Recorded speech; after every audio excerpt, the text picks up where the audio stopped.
குறிப்பாக வந்து இந்த கூட்டத்துடைய முதல் நோக்கமாக வந்து அரசு சார்பில் அவங்க கேட்டது வந்து ஊரடங்கை அமுல்படுத்துவதில் கருத்துக்களை கேட்டாங்க. அது ஏற்கனவே நம்ம எதிர்க்கட்சி தலைவராக இருக்கக்கூடிய அண்ணனவரோடு கலந்து ஆலோசித்திருந்தோம்.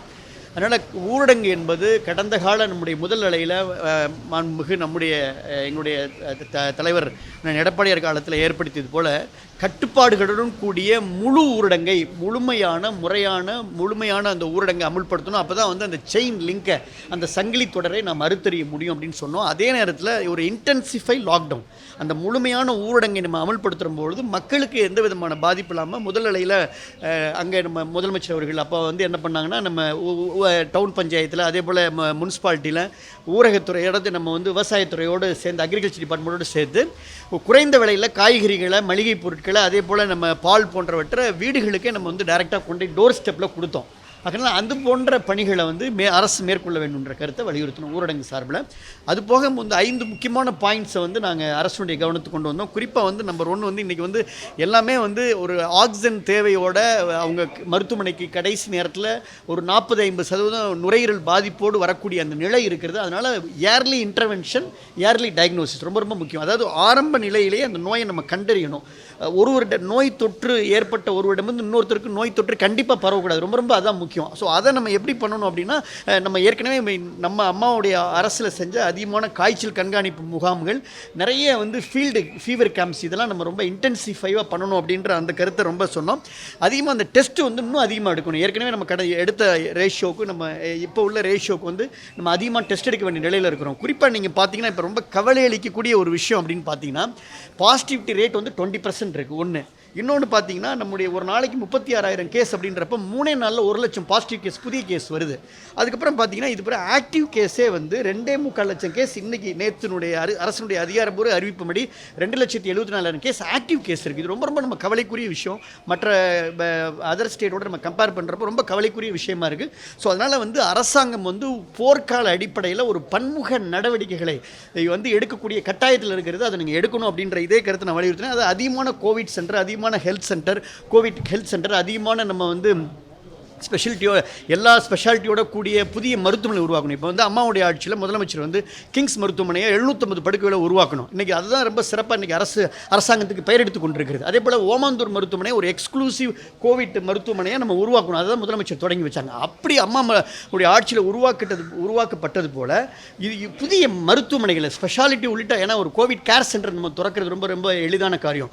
ஸோ எல்லா ஸ்பெஷாலிட்டி மருத்துவர்களோடு அடங்கிய புதிய மருத்துவமனைகளை உருவாக்கணும் அப்படின்ற விஷயத்தை நான் இந்த கூட்டத்தில் முதலமைச்சர் கவனத்துக்கு, அரசுடைய கவனத்துக்கு கொண்டு வந்தோம். ரெண்டாவது ரொம்ப முக்கியமான விஷயம், ஒருத்தர் முதல்ல பாசிட்டிவ் ஆனோன்னா ஒரு பதட்டமாகி ஆங்ஸைட்டி ஆகி எல்லாருமே வந்து டெர்ஷரி கேர் மருத்துவமனைக்கு வர்றாங்க. எல்லாருமே ராஜீவ்காந்தி, ஸ்டான்லி, ஓமந்தூர் அப்படி போகிறத விட அவங்களுக்கு ஒரு நம்ம டேஷ்போர்ட் போட்டு ஸ்க்ரீனிங் சென்டர் போடணும். முதல்ல ஒவ்வொரு மாவட்டத்துலையும் ஒரு ஸ்க்ரீனிங் சென்டர் போட்டு மைல்டு, மாடரேட், சிவியர்னு அவங்கள பிரித்து யாருக்கு எந்த மருத்துவமனை தேவை அப்படின்றத நம்ம அலோகேட் பண்ணால் தான் இந்த பதட்ட நிலையை நம்ம தணிக்க முடியும். அதனால் அது ரொம்ப ரொம்ப முக்கியம். ஸ்க்ரீனிங் சென்டர் எல்லா மாவட்ட அளவுலையும் தேவை.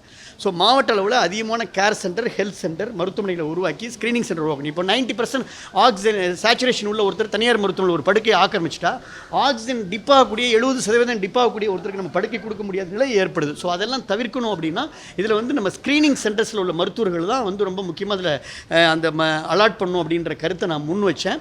அதையும் தாண்டி இந்த ஹோம் குவாரண்டைன் வந்து மருத்துவர்களோட அட்வைஸோடு அந்த ஹோம் குவாரண்டைன் இருக்கணும். கிராமப்புறத்தில் ஹோம் குவாரண்டைனை நம்ம கண்காணிக்கணும். அவங்க எந்த சூழ்நிலையிலையும் பாசிட்டிவான ஒருத்தர் வெளியில் வரக்கூடாமல் அவங்க கண்காணிக்கணும்.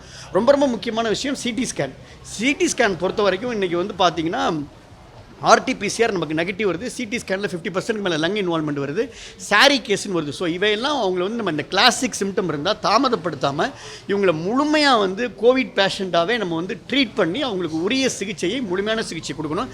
ரெண்டாவது முக்கியமான விஷயம், நிறைய தனியார் மருத்துவமனைகள் பார்த்திங்கன்னா இப்போ கோவிட் கேர் சென்டர் நடத்துகிறாங்க, கோவிட் ஹெல்த் சென்டர் நடத்துகிறாங்க. ஸோ அவங்களுக்கு வந்து ப்ரோட்டோக்கால் போகணும். இப்போ நீங்கள் எப்படி இந்த கருப்பு, இப்போ எடப்பாடியில் கூட உங்களுடைய எதிர்க்கட்சி தலைவர் சொன்னார், ஒரு பத்திரிகை நிருபர், நல்லதம்பின்ற ஒரு பத்திரிகை நிருபர் வந்து அவர் கருப்பு பூஞ்சை அந்த மியூக்கர் மைக்கோசிஸ் டிசீஸில் வந்து அவர் 2 நாட்களுக்கு முன்னதாக அவர் இறந்து விட்டார். இப்போ அது காரணம் என்னென்னா, நீங்கள் அதிகமான ஒரு அன்கண்ட்ரோல் டயபிட்டிஸில் வந்து ஸ்டீராய்டு அதிகமாக கொடுத்தோம் அப்படின்னா இது மாதிரியான வர்றதுக்குண்டான வாய்ப்பு இருக்குன்னு மருத்துவர்கள் சொல்கிறாங்க. அப்போ நம்ம என்ன செய்யணும்? முழுமையான முறையான புரோட்டோக்கால், ஒரு ப்ராப்பர் புரோட்டோக்காலை கவர்மெண்ட் அரசு மருத்துவர் குழு வந்து ஒவ்வொரு தனியார் மருத்துவமனைக்கு ஒரு நாளைக்கு ஒரு தடவை அவங்களுக்கு சென்சிட்டைஸ் பண்ணணும். ஸோ அவங்களுக்கு ஜூம் மீட்டிங் நடத்தி இதுதான் புரோட்டோக்கால், இப்படி தான் நீங்கள் ட்ரீட் பண்ணணும், இந்த மாதிரி தான் நீங்கள் தான் ஸ்பெக் அப்படின்றத நீங்கள் மருத்துவர்களுக்கு அறிவுறுத்தினா மட்டும்தான் ஒரு முழுமையான முறையான நல்ல உயர்தர அரசாங்கத்தினுடைய பரிந்துரைக்கப்பட்ட சிகிச்சையை எல்லா மருத்துவமனையும் பின்பற்ற முடியும். ஸோ இப்படி விஷயங்களை நம்ம முறைப்படுத்தணும் அப்படின்றத கேட்டோம்.